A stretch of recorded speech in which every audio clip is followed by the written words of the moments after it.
la plus grosse révolution dans la paléontologie, c'est l'utilisation de l'imagerie CT scan, hein, de l'imagerie 3D, où on arrive à observer les structures internes maintenant sans détruire les fossiles. Par exemple, quand on voulait regarder ce qui se passait dans un nodule, on est obligé de le couper, de le détruire pour pouvoir regarder ce qui se passait dedans. Maintenant, avec l'imagerie, le scanner, hein, qui nous permet ensuite après de faire des reconstitutions en 3D par informatique. Donc on a accès aux structures internes, on a accès aux structures internes des organismes même, puisqu'on arrive à voir la structure des os, les choses comme ça. Donc ça, c'est vraiment quelque chose pour nous de phénoménal depuis quelques années, le développement de cette imagerie 3D. Ce qui permet d'étudier des fossiles qu'on n'aurait pas voulu casser, Exactement. qu'on peut conserver. Exactement. Et on peut, par exemple, étudier les types. Hein, on revient à ce qu'on disait tout au début, c'est-à-dire ces organismes de référence qu'en aucun cas on ne peut abîmer, puisque par définition, c'est eux qui représentent l'espèce. Donc là, on peut avoir des imageries non destructives. Et ça, c'est quand même phénoménal. Alors ça, c'est...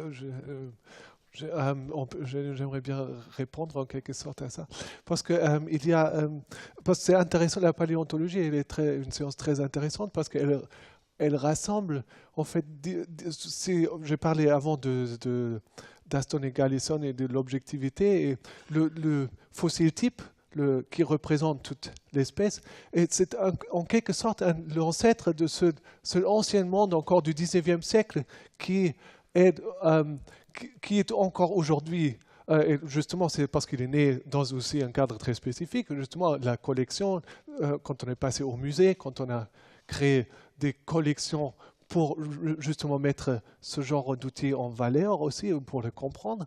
Et bien sûr qu'il y a toutes les autres méthodes, toutes les autres techniques qui viennent aussi aujourd'hui. Et c'est pour ça, la réponse, bien sûr, elle est là. Et il y a forcément, quand on veut étudier le monde visuel en sciences, il faut regarder, bien sûr, les différentes techniques qui ont évolué. On peut le voir un peu comme aujourd'hui, vos données, si vous avez sur une disquette, vous ne pouvez plus la lire, vous n'avez plus de machine pour lire ce genre de données.